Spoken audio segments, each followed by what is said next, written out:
விழியால் நாம் கெடுவோம். பார்ப்பதன் மூலம் அழிவை நாம் அடைவோம். கேட்பதன் மூலம் அழிவை நாம் அடைவோம். சுவைப்பதன் மூலமும் அழிவை நாம் அடைவோம். ஒவ்வொரு பொறியின் மூலமும் அழிவை நாம் அடைவோம். அப்படி என்றால் இந்த பொறிகளை எது இயக்குகிறது? மனம். இந்த மனம் எப்படிப்பட்டது? பட்டினத்தார் சொல்வதை உங்களுக்கு நான் சொல்கிறேன். பட்டினத்தாரை பற்றி நீங்கள் கேள்விப்பட்டிருப்பீர்கள்.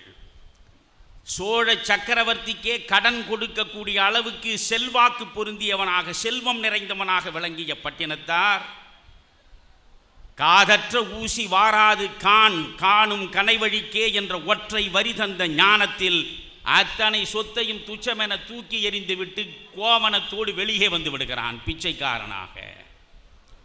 ஊரும் சதமல்ல, உற்றார் சதமல்ல, உற்று பெற்ற பேரும் சதமல்ல, பெண்டீர் சதமல்ல, பிள்ளைகளும் சதமல்ல, சீரும் சதமல்ல, செல்வம் சதமல்ல, இத்தேசத்தில் யாரும் சதமல்ல, நின் தாழ் சதம் கட்சி ஏகம்பனே என்று கடவுளை தவிர வேறு எதையும் நிலையானது என்று கருதாத மனதோடு வெளியே வருகிறான்.